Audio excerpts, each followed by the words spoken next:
Hi everyone, welcome to week 11 and our color yellow-orange. I wanted to share with you some inspiration I gathered. I found this trim and fabric in my stash, and clearly we're looking at the 60s and 70s here.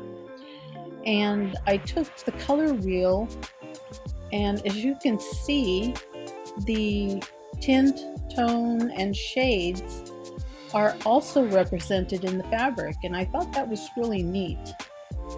So what I did was I thought I could use the fabric in some way on the page, so I spent a good amount of time just fussy cutting some of these flowers, and I'm okay with it, even though I'm not going to use any of these in the color journal. But you know, I've always found fussy cutting to be very relaxing, so it was not time wasted. And again, this is the inspiration for the rest of the pages that I will share with you now. Here's my collage entry. Talk about the 60s. I found this image in what was it, Uppercase magazine, and they were showing some of the visuals that they were using in the typewriter series that just blew my mind. And I held on to well, the whole magazine, but I had this and I thought, oh my goodness, look at the typewriter, it's that gold color, and then the blouse she's wearing is orange, and so I thought this is perfect.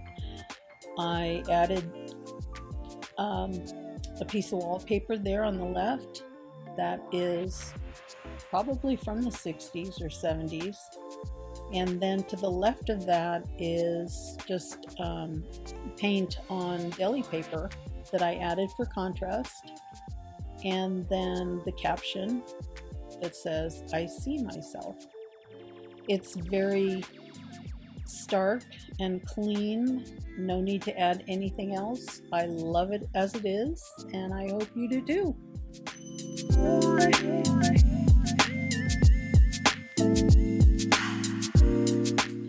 For the next spread, I really wasn't sure what I wanted to do, which is the case for many of us, but I thought it would be nice to just lay down some vintage paper, which I did here, and then covered it up with gesso. And I had pulled my paint colors and was still looking for inspiration until I remembered this journal by Sabrina Ward Harrison. It is the True and the Questions. So I flipped through it and found some beautiful papers in the colors that I wanted, and I went ahead and ran it through my Xyron machine. If you have one of these, you know how wonderful they are, because boy, the adhesive is really strong. So what I usually do is I'll run it through and then cut the pieces up, and then they're easier to manage that way. So as you can see, I am putting them down now and deciding for placement, and actually having the papers underneath added a nice, not only a nice layer, but more texture, as you could see it peeking through. Of course, this will be covered later on, but you know, those are the things you really can't fake when you're working in a journal or anything in mixed media. You love having all the layers. So just adding the last couple of pages here.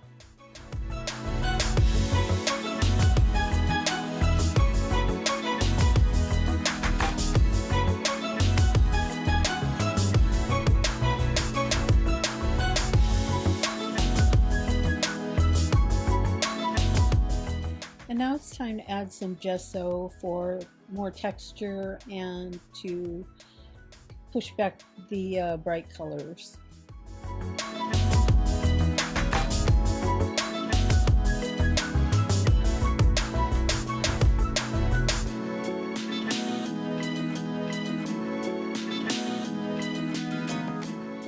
And while that's drying, I am enjoying my quad espresso, and decided to take these liquid acrylics and mix it up to make a yellow orange. So I'm just putting it in there, and I've got a little popsicle stick to mix it. It's a little bit dark, so white to the rescue. And it helps, but now I'm missing the yellow. Looks like mustard, doesn't it? Okay, that's better. Now adding the red orange, and that we're getting close. So now I've added some acrylic, a deep orange there, and there it is.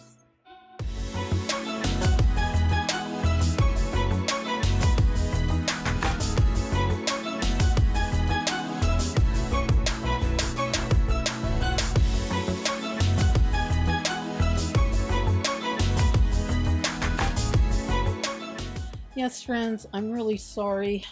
It was too late. By the time I realized I wasn't filming, I had already applied the stencil marks that you see here.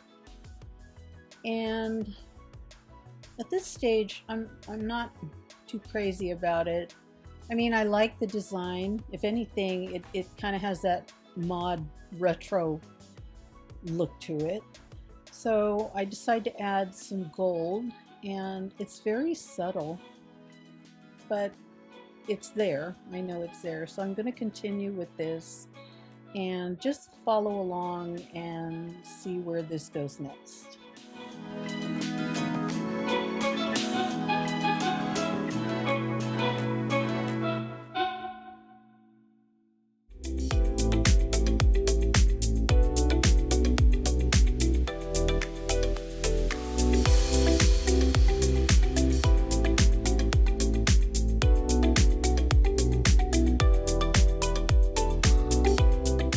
So at this stage, I'm still not crazy about it, and I'm doing the voiceover now, but I want you to know that I stepped away for a few hours. When I returned, I worked on it off camera, and so the next segment you will see how it all turned out.